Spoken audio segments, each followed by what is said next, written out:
Ayan, while waiting. Ayan, para ayusin. Sa'kin lang ba or ano, wala pang audio talaga? Pero while waiting, sige, keep on sharing our link po. Yan, marami pa tayong, ayan, welcome din kay John Real Balanay. Ayan, praise God. Welcome po sa ating OBS. And of course, ayan, meron pa ba tayong hindi natatawag? O lahat na natawag natin, pwede pa rin po kayong mag-invite. Keep on sharing our link, everyone. Go, Pastora Grace.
Praise. Ayan. Go po, Pastora Grace. And while waiting po again, ayan, sa segue muna ako. Ayan, nandiyan na si teacher. Okay na ba, Chur?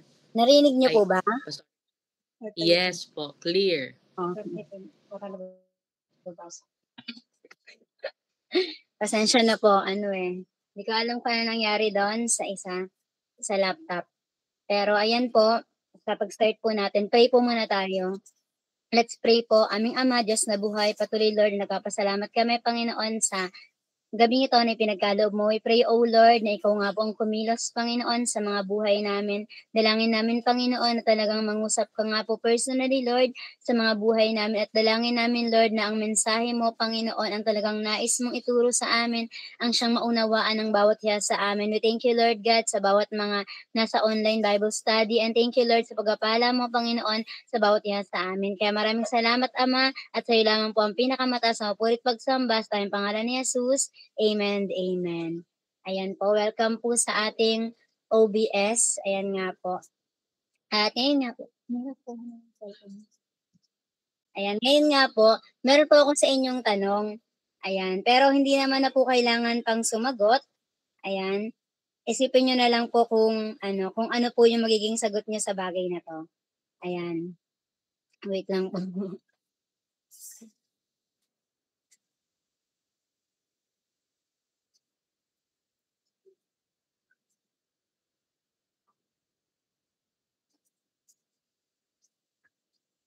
Ayan, ang tanong ko nga po dito, meron po ba kayong sa inyo nga pong buhay, 'di ba, o sa sitwasyon niyo nga po ngayon, na talagang yung sinasabi nga po na meron po ba kayong matatawag na yung sobrang pinapahalagahan niyo nga po? Ayan, puwedeng maging ano 'yun, puwede po yung maging gamit, bagay man po o tao.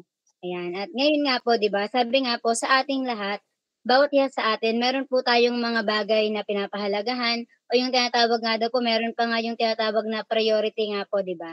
Ayan, narinig niyo na po yung gano'ng salita na kung saan sabi nga po kapag 'pag priority mo 'yun, 'pag mahal mo 'yun at saka 'pag talagang yung parang paglalaanan daw po natin ng oras. Kaya nga po ngayon ang topic natin ay tungkol sa ayan, nandiyan po yung title, ayan, nandiyan po sa PowerPoint. Sabi po diyan, ayan, ayan, trusting God with your most, sabi diyan, prize possession. Na ibig sabihin, kaya ba nating pagkatiwalaan si Lord sa mga, yung sabi nga po, yung pinaka-pinapahalagahan nating bagay, di ba po, na kung saan, kasi po sa pag-aaralan po natin ngayon, pag-aaralan po natin ang buhay ni Abraham nga po. Nasabi diyan na kahit yung mga bagay na mahalaga sa atin, gusto ni Lord na ipagkatiwala po natin sa Kanya. Kaya nga po sabi sa ano, sa Hebrew 11:17-19, ayan, puwede pong paki-next po yung PowerPoint. Ayan. Ayan, sabi po diyan, dahil sa pananampalataya, handang ihandog ni Abraham ang kaisa-isa niyang anak na si Isaac nang subukin siya ng Diyos, na kahit alam niyang si Isaac ang pinangako ng Diyos na pagmumulan ng kanyang lahi, handa pa rin niya itong ialay. Sabi nga po diyan sa 19, sapagkat nananalig si Abraham na kung mamamatay si Isaac, muli siyang bubuhayin ng Diyos at ganoon nga ang nangyari. Parang bumalik sa kanya si Isaac mula sa kamatayan. Kaya nga po ito pong si Abraham, kung maaalala po natin, diyan po sa next slide, may picture po diyan ni Abraham, 'di ba? Sabi nga po diyan itong si Abraham, tinawag siya ng Diyos, 'di ba nga po, mula dun sa lugar ng Ur, sinabi ng Diyos sa kanya na merong ituturo ang Diyos sa kanya, 'di ba? At sabi nga po dun sa 'di ba, pag binasa po natin yung Bible, sabi doon, hindi sinabi ni Lord agad kay Abraham kung saang lugar, hindi rin sinabi ni Lord kay Abraham na kung maganda ba dun sa lugar na yon. Ang sabi niya lang, ituturo niya nga po.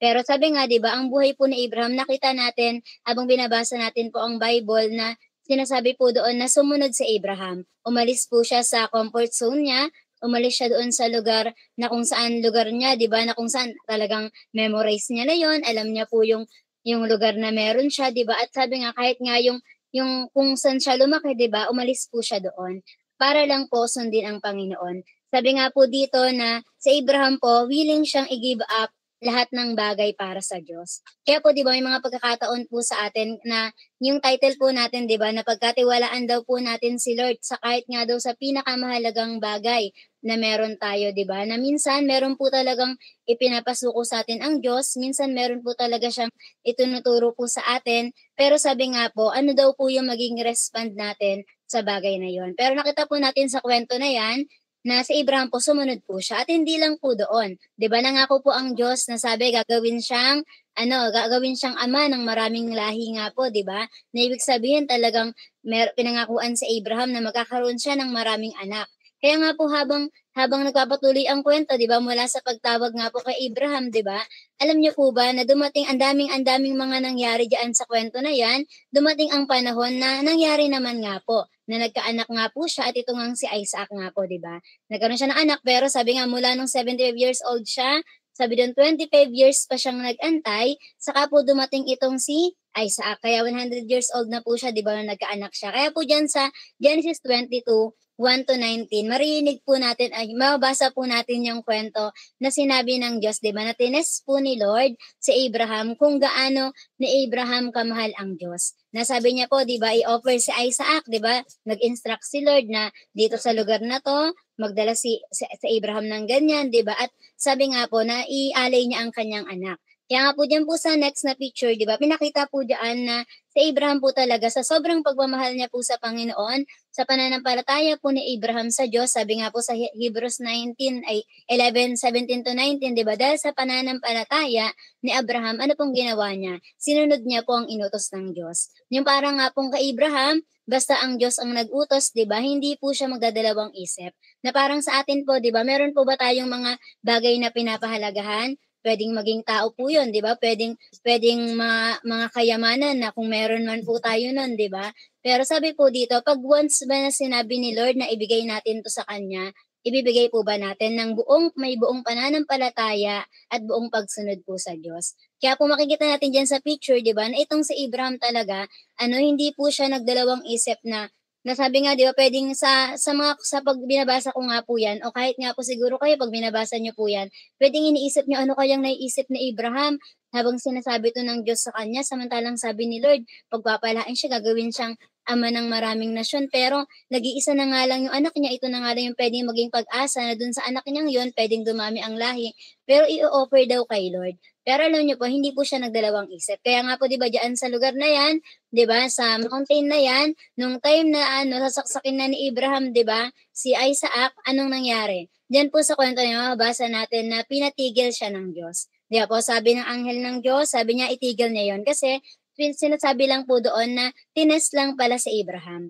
Tiningnan lang po kung kaya mo bang i-offer ang anak mo kahit yung pinakamamahal mong anak, kaya mo bang ibigay sa akin? Kaya mo ba siyang ipagpalit para sa pagmamahal mo sa Diyos. Kaya ang nangyari po, 'di ba, sabi diyan, at parang sabi po sa 19, 'di ba, parang ibinalik, parang nabuhay muli si Isaac. Kaya nga po diyan, 'di ba, makikita niyo sa dulo po ng ano, sa mountain, sa dulo ng mountain na yun, sa kabilang side daw po nun, 'di ba, nandun nakaabang dun yung ram na kung saan i-o-offer ni Abraham para sa Diyos. 'Di ba po nakita natin na si Lord, alam talaga ni Lord ang ginagawa niya po. Ang Panginoon po meron siyang mga inuutos sa atin na parang ang ano, parang Lord ang hirap sundin, parang ang hirap naman gawin, pero sabi nga ipagkatiwala mo lang kay Lord. Kaya nga po isang bagay na narinig ko rin, hindi ko alam kung si pastor ba yung nagsabi nun nung parang sa isa nga pong turo na sinabi na kapag sinabi po ni Lord, 'di ba, na naiuntog daw po natin sa pader yung ulo natin, 'di ba? Pag ginawa natin 'yon, 'di ba, puwedeng gumawa ang Diyos ng butas do'n para hindi ka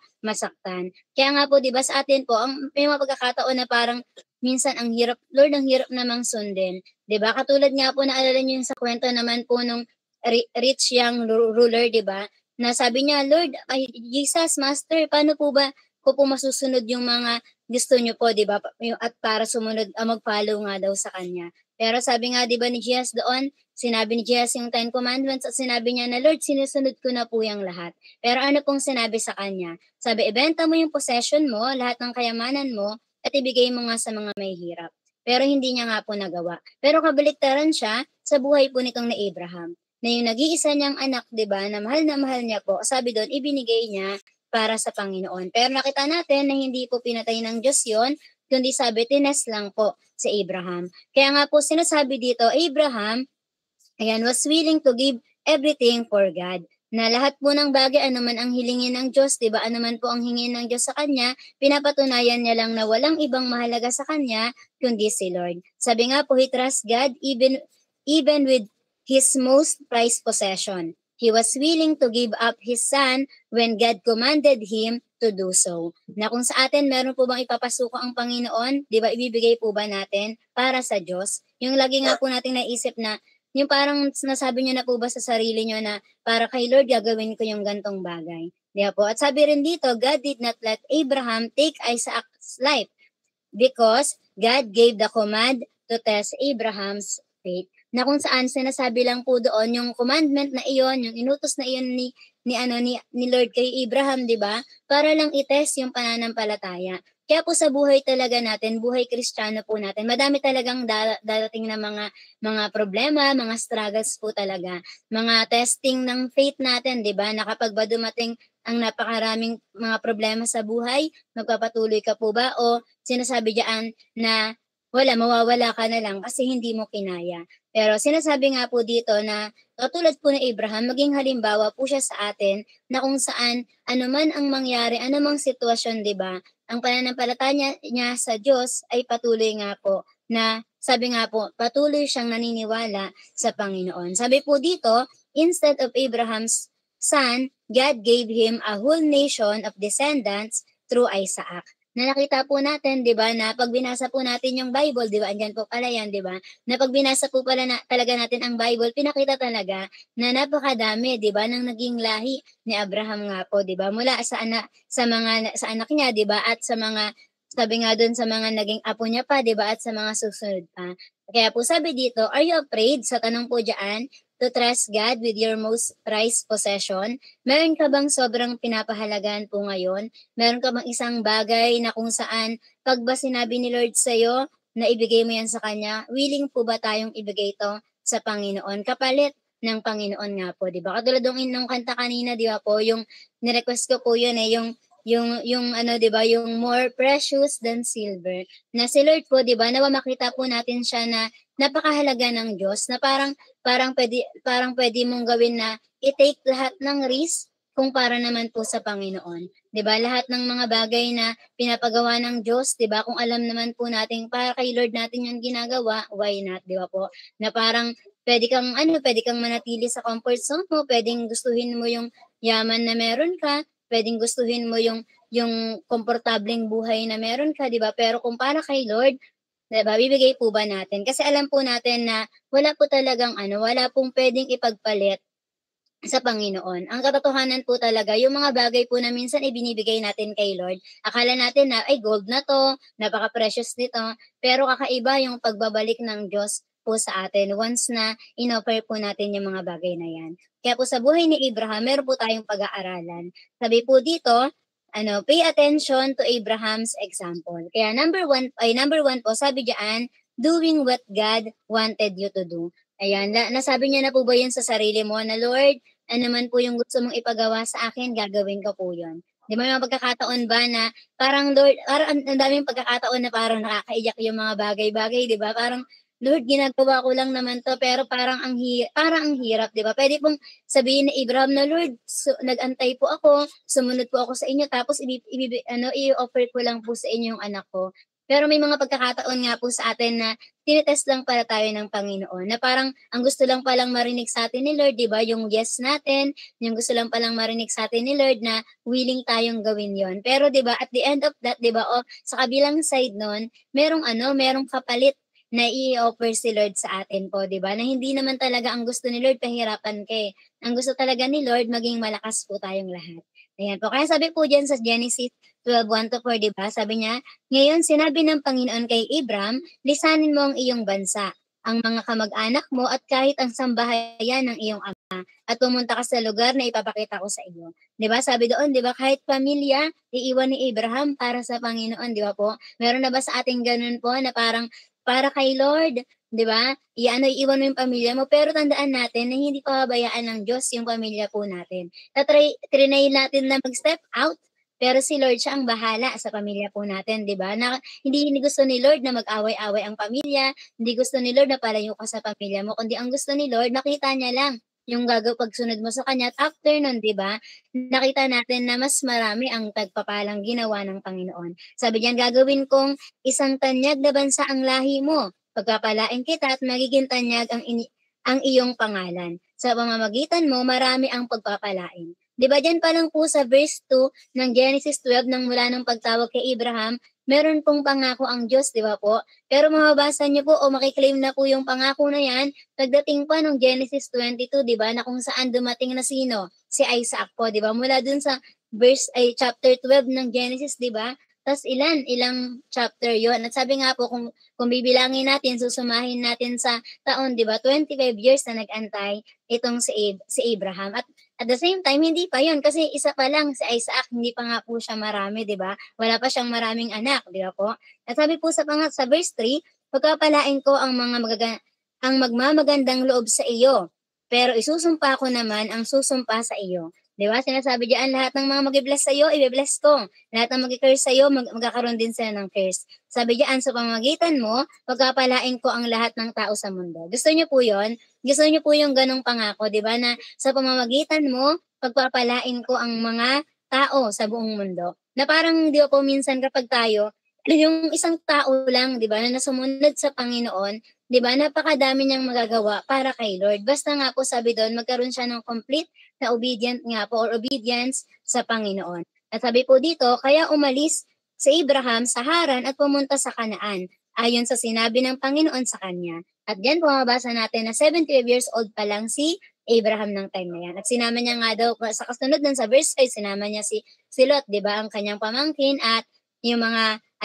kailangan niya nga po. Pero sinasabi nga po dito, di ba, God promised to bless Abraham and make him great.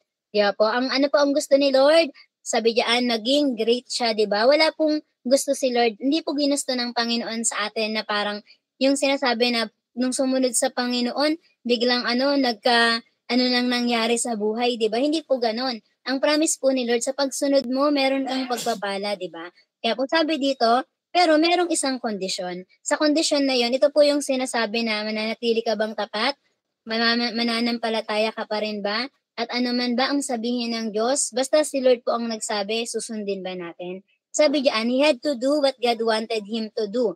And that means leaving his home and friends and traveling to a new land where God promised to build a great nation from his family. Di ba? Na kung saan aalis ka dun sa comfort zone mo, pero 'di ba susundin mo naman ang Panginoon sa bagay na 'yon. 'Di ba minsan may mga may mga kanya-kanya po tayong mga ambisyon. Ayan, o kaya yung mga pangarap po natin sa buhay, 'di ba? Pero may mga pagkakataon na pag toong nakilala mo nga po si Lord. Kaya nga po diyan din kay Abraham, diyan ko din po nabasa yung sinabi na yung tinatawag na yung great reward ng great possession, 'di ba? Na kung saan talaga naman na masasabi talaga na nung nakilala ko ang Diyos talagang ito yung pinaka-great reward na meron ako na anumang i-offer ng mundo, walang-wala yun sa kayang ibigay po ng Panginoon. Kaya nga po sabi sa number 1 diyan, 'di ba, ay sa letter A, sabi po dito, taking God's ambition for us. Ayan, ito po yung nasabi ko sa inyo kaya 'di ba may mga pangarap po ba tayo sa buhay? Dati po 'di ba meron pa akong kilala sabi niya po dati hindi naman niya talaga gustong gustong magturo 'di ba, pero nung nakita niyang parang ito yung kalooban ni Lord, ayun yung ginawa niya. Ta's may mga pagkakataon po 'di ba na kahit si pastor 'di ba po sinasabi niya po na gusto niya talagang mag-nurse po 'di ba, gusto niyang ganito yung gawin niya sa buhay at kung kahit po si Pastora Mel 'di ba minsan kung tutuusin sila nga po yung mga pastor po natin o sabi nga yung mga nakilala ko rin na mga naglingkod po kay Lord, kung tutuusin puwede talaga silang maging milyonaryo 'di ba? Talagang mayaman talaga kung hindi lang talaga sila tinawag ng Panginoon. Pero nakita po natin na nung tinawag sila ng Panginoon 'di ba, parang talagang lahat ng bagay na pangarap nila sa sarili nila, nawala yung lahat. Pero 'di ba, meron pong yung mga nagsasabi narinig ko ng mga ng mga tao na parang hindi sila nagsisi 'di ba, na naglingkod sila sa Diyos, 'di sila nagsisi na sumunod sila sa Panginoon. Kasi yung mga sinasabing akala natin 'pag may pera tayo mabibili natin 'to, pero yun pala yung mga bagay na yun, 'di ba, mas great pa yung kayang ibigay po sa atin ng Panginoon. Ano lang gagawin natin, susunod lang po tayo sa kanya. Kaya po 'di ba, ano po ang gusto ng Panginoon ngayon sa buhay natin, 'di ba? Parang kahit nga po bata ka pa lang 'di ba, o kabataan ka pa lang o habang tumatanda ka na 'di ba, parang nung nakausap ko nga po si Tita Baby nung dun sa outing ng church, 'di ba, na parang sabi niya, "Time na 'to para si Lord naman, para kay Lord naman." 'Di ba, parang na-touch ako sa bagay na yun kasi parang parang tama naman yun. Kaya ayan. Next po, sabi diyan, sa letter B, sabi po, fulfilling God's plan for us. 'Di ba po, na parang dapat nga po sa time natin parang tayo nga po ng mga tinawag ng Diyos o kaya kunwari naglilingkod ka na kay Lord 'di ba, parang ito na yung time na maisip mo na ma-fulfill yung plano ni Lord sa buhay natin. 'Di ba parang kunwari kahit nag-aaral ka, alam niyo po ba na kahit estudyante ka pa lang talagang merong plano si Lord sa'yo. Kahit nga sabi kahit nanay ka na 'di ba, may anak ka ba ngayon 'di ba, sabi dun merong plano si Lord sa'yo. Na totoo 'di ba na ang gagawin lang daw po natin, sundin siya 'di ba. Minsan may mga testing po sa buhay, may mga time na parang iniisip mo, "Nanay ako, kailangan intindihin ko yung anak ko, kailangan para sa anak ko." Pero minsan po 'di ba, parang katulad po ni Abraham, ibigay mo yun sa Panginoon, 'di ba, at siya ang bahala sa buhay ng anak mo yun, 'di ba? Na parang may mga gano'n po sa buhay natin, na parang kahit po tayo 'di ba, i-fulfill lang natin yung plano ni Lord, 'di ba? Yung parang kung ano po kalooban ni Lord, gawin lang po natin yun. Katulad po ng ginawa ni Abraham na pagtitiwala nga po sa Panginoon. Kaya ayun po yung una. Pangalawa, sabi po dito, sa pangalawa po nating point, sabi diyan, believing God even at the point of desperation and destruction. Ayan, alam niyo po ba diyan sa Genesis 22, 'di ba? Ito yung sinabi na natutulog sa Abraham tapos biglang nagsalita ang Diyos na Abraham, ibigay mo, 'di ba? Sabi doon, i-offer nga daw sa kanya ang anak niya. 'Di ba? Na parang dito tayo dadating sa punto na ito na yung testing. Ito na yung time na parang may mga bagay na may hirap nga po, 'di ba? Pero sabi diyan, maniwala ka pa rin sa Diyos. Pero sabi po dito 'di ba, na ibigay mo pa rin kay Lord lahat ng 'yon 'di ba? At sabi nga po, Abraham was not only about to slaughter his son. Hindi lang po ito para ibigay o patayin yung anak niya 'di ba? But also about to destroy the promise of heirs that God had given him. Na kung saan 'di ba na parang puwede niyang sabihin na, "Lord, nag-iisa na lang 'tong anak ko." Sabi niyo po 'di ba, "Mula sa akin 'di ba magkakaroon ako ng marami 'di ba na lahi, ta's papatayin ko 'to. Sino ang magiging tagapagmana 'di ba? Sino ang magpaparami ng lahi ko?" 'Di ba? Tapos parang sa gano'ng bagay puwede niya pong itanong 'yun kay Lord. Pero alam niyo po ba na may mga pagkakataon na puwede tayong mag-gano'n na, "Lord, yung binigay ko po 'tong gan'tong bagay, bakit po biglang parang inalis yung gan'to?" Yung mga gano'n nga po. Pero tandaan natin na magtiwala lang po tayo kay Lord. Kasi alam niyo po sabi diyan sa letter A, sabi diyan, "Strengthening your faith." Ayan, sabi diyan, strengthen lang daw po natin yung faith natin by the obstacle you face. Alam niyo po ba na ang mga pagsubok hindi po yan nilagay para pahirapan ka lang. Ayan, tandaan po natin palagi ang mga pagsubok, hindi po yan nilagay para sumuko ka lang, kundi nandiyan yan para maging matatag ka, nandiyan yan para mas lalo mong makita na si Lord siya ang tutulong sa'yo.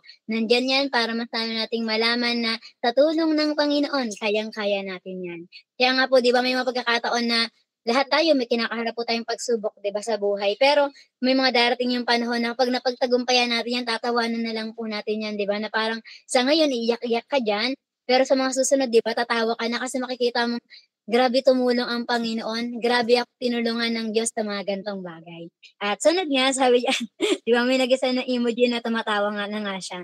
At sabi dito, the supreme challenge of Abraham's faith was the promise of a son so late in life. Napansin niyo po diyan, di ba, na late na nga ibinigay sa kanya, di ba? Hindi talaga late 'yan sa Panginoon, wala pong late sa Panginoon, ha. Para sa kanya lang kasi o para sa atin, sa human mind lang na 100 years old na nga, late na nga naibigay yung anak, pero ibibigay pa kay Lord, 'di ba? I-o-offer pa kay Lord.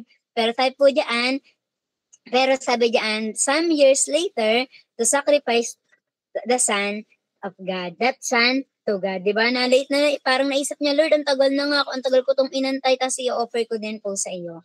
Pero tandaan natin na ano po 'yan, testing lang po ng Panginoon. Ano man po yung meron tayo ngayon, 'di ba, testing 'yan ni Lord, 'di ba po, na ibibigay mo ba 'yan kay Lord, ipagkakatiwala mo ba? Kahit nga po sa pagbibigay, 'di ba nga po, na parang ito na last money mo na 'yan, 100 na lang 'yan, 'di ba, nung Sunday. Parang wala ka na pang-budget sa mga susunod. Pero nung binigay mo 'yan kay Lord, 'di ba, sabi nga po, 'di ba, binalik ng Diyos 100 folds pa. Kaya ano, yung mga gano'ng testing, 'di ba, na-try niyo na po ba 'yun? I-try niyo na kung hindi pa para malaman niyo pong totoong kumikilos ang Panginoon. Sunod po, sabi diyan sa letter B, undergoing sharp testings of the faith life, 'di ba? Lahat po tayo, 'di ba? Ang totoo daw pong Kristiyano, sabi dito, merong testing. Tine-test po 'yan ng Panginoon. Ta's narinig ko nga po yung sinabi ni Pastor Vlad na sabi doon, alam mo bakit ka tine-tempt ng demonyo? Kasi Kristiyano ka. Kasi daw, kapag hindi ka na Kristiyano, hindi ka nate-tempt ng demonyo kasi hindi na temptation tawag doon.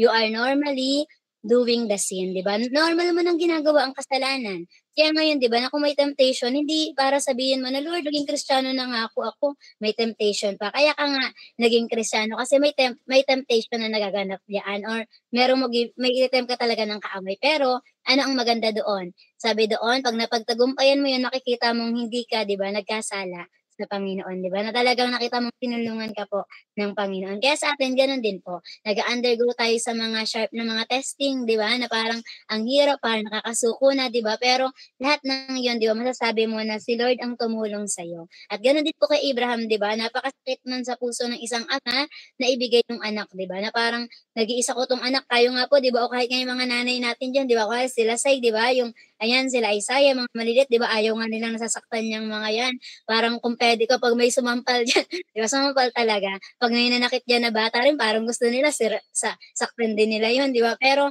ang ginagawa nila, pinagpe-pray na lang talaga ng, "Lord, ingatan mo po yung anak ko," 'di ba? Yung parang mga gano'n. Parang ano pa yung kay Abraham, 'di ba, na ibibigay ko, papatayin ko sarili kong anak, 'di ba?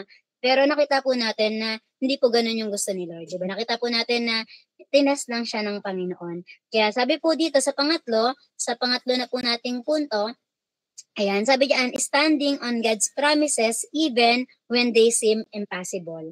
Ayan, ano nga po, sabi dito, lagi mong tandaan na kahit parang ang imposible, 'di ba?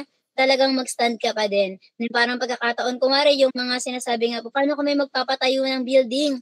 Paano kung magkakaroon ng ganito, 'di ba? Yung parang 'pag minsan inisip natin, Lord, mga estudyante lang yung mga member ko, Lord, mga bata lang 'to. Paano kami magkakaganto, paano kami magkakaganyan? Hindi naman sa kanila eh, kundi sa malaking Diyos mo ipagkakatiwala. Sabi, sino po ba ang nagbibigay ng pagpapala? Sila ba? Hindi po, ang Diyos po, 'di ba? Kaya kay Lord mo ipagkatiwala. Kaya tandaan po natin kung ang pangako yan ng Diyos, 'di ba? Hindi po yan mapapako. At sabi nga po, walang imposible sa Panginoon na meron tayo. Sinasabi po sa Bible, 'di ba? Is there anything hard to the Lord? Sabi po, nothing. Nothing is too difficult to our Lord God. Kaya nga po sabi diyan sa Romans 20-21, hindi siya nag-alinlangan sa pangako ng Diyos. Ano po, hindi niya po sinabi na, "Ang tanda ko na nga, 'di ba, sinong magiging ano, so bakit ako paano nadami ang lahi ko?" Kundi sabi diyan, lalo pang tumibay ang kanyang pananampalataya, pinupurihan niya ang Diyos dahil lubos siyang umasa na tutuparin ng Diyos ang kanyang pangako. 'Di ba, sabi po diyan sa Romans yung bagay na yon kasi hindi po natin masasabi yung bagay na yan kung hindi pa po tayo nag-undergo sa mga testing. 'Di ba po? Hindi po natin masasabi ang bagay na kung saan lalo tayong naging matatag sa pananampalataya kung walang problema, 'di ba po? Paano mo malalaman na matatag ka na kay Lord? Paano mo malalaman na tumatatag ka sa Panginoon? Kailangan mag-undergo ka sa mga bagay na 'yan. Kaya po 'di ba, kahit sa mga pag-aaral 'di ba, wala po diyaang ano, wala po diyang skip. 'Di ba, lahat po 'yan pagdadaanan mo kinder, grade 1, 'di ba, elementary, high school hanggang college. Hindi puwedeng sana college na ako 'di ba, hindi puwede pong gano'n, lahat po 'yun pagdadaanan mo. Gano'n din po sa buhay natin 'di ba, na may mga pagdadaanan po tayong problema pero masasabi po natin na lalo tayong magiging matatag sa Panginoon, lalo tayong pinatatag 'di ba, yung parang habang tumatagal ka po kay Lord, ikaw po ay pinatatag na ng Diyos. Sabi po diyan, as a friend of God ay dito po pala sa binabasa ko, as a friend of God, Abraham received the promise of an eternal covenant. Naalala niyo po, 'di ba, si Abraham po tinawag siyang kaibigan po ng Diyos, 'di ba? Sa atin po ba 'pag meron tayong kaibigan, 'di ba madalas kinukuwento natin yung mga bagay, kunwari kung nalulungkot ka sinasabi mo yon, kung meron kang concern 'di ba sinasabi mo yon sa kaibigan mo. At gano'n din po ang Panginoon 'di ba? Sabi po dito bilang kaibigan ng Diyos nga 'di ba, si Abraham tinawag siyang a friend of God 'di ba, na friend niya talaga si Lord. At sabi dito na-receive niya po yung eternal na promise na yon. At sabi rin, at si Abraham din po ang pioneer ng faith. 'Di ba po, na makikita natin na mula sa buhay ni Abraham, kaya bang maniwala sa Lord? Kaya bang manampalataya kay Lord? Kaya bang ibigay o sumunod sa Kanya ng walang alinlangan? Sa buhay po ni Abraham, nagawa niya po. Kaya sa buhay din natin, magagawa din po natin yan. Ayan pong example sa buhay ni Abraham. Kaya sabi po diyan sa letter A, ayan sa next na slide, sabi diyan, trusting God consistently. Paano po tayo magtitiwala sa Panginoon, 'di ba? Even when they are seem impossible, magtiwala ka lang sa Panginoon. Trusting God consistently. Pag sinabi pong consistently, sabi po doon, walang alinlangan yun, tuloy-tuloy, 'di ba? Hindi hindi skip, ngayon magtitiwala ako, bukas hindi muna. Hindi po gano'n. Talagang consistent na 'pag merong pagpapala, nagtiwala ako kay Lord at ngayon kahit wala pa, 'di ba, magtitiwala pa rin ako kay Lord. Sabi diyan, Abraham never doubted that God would fulfill his promise. Hindi po nag-doubt si Abraham na gagawin ba ni Lord ang pangako niya. Sabi po, 'di ba, kung gaano karami ang mga bituin sa langit, 'di ba, gano'n ang magiging lahi niya. Kung gaano karami ang mga buhangin sa lupa, 'di ba, gano'n ang magiging lahi ni Abraham. At hindi daw po nag-doubt si Abraham sa bagay na 'yon. At kung si Abraham, 'di ba, na nababasa natin sa Bible, 'di ba, hindi siya na po nag-doubt, paano pa po tayong mga tao? Dapat gano'n din po tayo kasi nakakita tayo ng example. Just like Abraham, sabi po dito, our lives were marked by mistakes. 'Di ba? May mga pagkakamali tayo sa buhay din po ni Abraham. Meron pong sinabi na alala niyo po yung pupunta dapat kay Abimelech, 'di ba? Yung sinabi niya na sabihin mo lang Sarah na magkapatid lang tayo kasi baka patayin na ako kapag nalaman niyang asawa kita, 'di ba?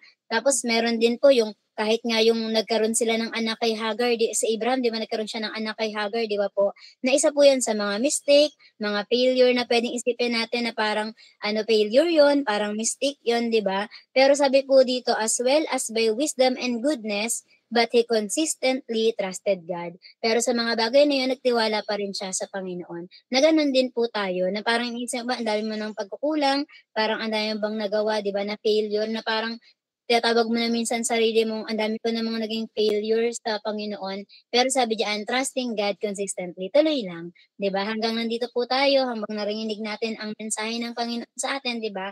Magtiwala pa rin po tayo. Parang sa mga pagkakataon na lahat na katulad ni Job, 'di ba, kinuha sa kanya, pero nagtiwala pa rin po siya kay Lord. Dapat maging gano'n din po tayo na to the point na lahat ng meron sa atin kukunin 'yon, pero 'di ba, pero ang mahalaga meron tayong Diyos. Pero nakita natin na sa buhay ni Job, 'di po siya pinabayaan, 'di ba? At kahit kay Abraham, gano'n din po ang nangyari. At pangalawa po, sabi diyan sa letter B, looking to God and waiting for God to fulfill His word. Lagi nga po nating tandaan na yung fix our eyes unto Jesus, 'di ba? Na lagi pong tingin lang kay Lord. 'Di ba? Minsan parang Lord, ang haba na po, yung parang ang haba na ng ang dami nang nangyari, 'di ba? Pero lagi kang tumingin sa Panginoon kasi tandaan natin na na talagang sabi nga po 'di ba sa Bible, though it tarry, it will surely come, 'di ba? Tandaan natin na parang Lord, ang tagal naman po. Pero 'di ba, though it tarry, it will surely come. Katulad nga po ng pagdating ng Panginoon, 'di ba? We are waiting diligently sa Panginoon, 'di ba? Sabi doon, wait the Lord, 'di ba? I-wait lang natin si Lord with gladness nga po, 'di ba? Na i-wait natin si Lord hanggang mangyari po yung kalooban niya, 'di ba? Na parang 'wag kang susuko, na antayin mong makita mo na ito ang fulfillment ng mga pinangako ng Panginoon sa'yo dahil nagtiwala ka sa word of God. Kaya nga po 'di ba, Abraham was fully convinced that God was able to do what he had promised, 'di ba? Nakita niya po na talagang sa Abraham mismo nakita niyang tinupad ng Diyos na nakita niyang hindi napapako ang pangako ng Panginoon. Sabi nga, he became the father of all who have faith in God and considers all Christians as his children. Kaya nga, di ba, nagkaroon ng kanta sa pang mga bata na Father Abraham had many sons, di ba, na nagkaroon talaga siya ng maraming anak. At pag binasa natin, dumami talaga ang lahi, di ba, mula nga po sa buhay ni Abraham nga po, di ba, na ganun nga po tayo na parang si Abraham, isa po siyang Bible character, di ba, pero sa buhay niya, pinakita niya po na, pinakita doon ng Diyos, di ba, na si Lord hindi siya nag-fail. Nagpe-fail man ang tao, pero si Lord never nga po, 'di ba? At sabi nga po sa konklusyon na lang sa last po diyan ng slide, 'di ba?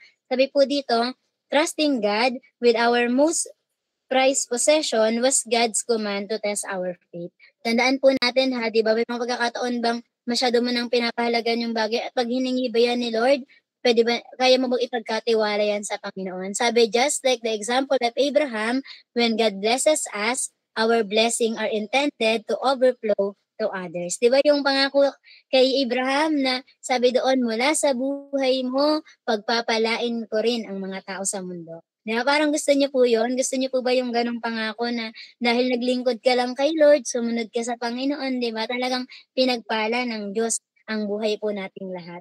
Kaya parang ano, maging halimbawa po 'yun sa atin palagi, 'di ba, na may mga pinagdadaanan ka man, may mga problema, may mga struggles, 'di ba, may mga yung parang yung sinasabi na parang ang dark ng paligid, 'di ba? Tandaan natin, 'di ba, yung lagi ngang sinasabi na kapag madilim na, 'di ba, ibig sabihin malapit na pong umaga. Kapag parang nakakasuko na, 'di ba, that means nasa dulo ka na ng rope na yon at ang pagpapala ay nandun na. 'Di ba, yung katulad nga po ng example dun sa nakita ko na picture nga po, 'di ba, na wag kang susuko kasi isang pala mo na lang pala, 'di ba, yung diamond makukuha mo na. Ganun din po sa atin sa buhay, na parang talagang ang daming testing na talagang yung kaaway kasi po talaga yun. Gusto niya po panghinain ka talaga, eh. Yung parang ang dami niyang ginagawa, gagawin yung lahat. Kahit nga po minsan yung mga mahal natin sa buhay, 'di ba, talagang gagawan niya ng mga kung ano-ano para lang minsan sumuko ka na. Pero tandaan mo, 'di ba, sumunod ka lang kay Lord kasi merong pagpapalang nag-aabang sa'yo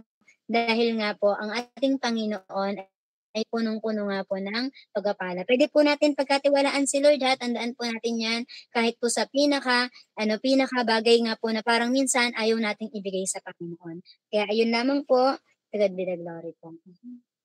Ayan.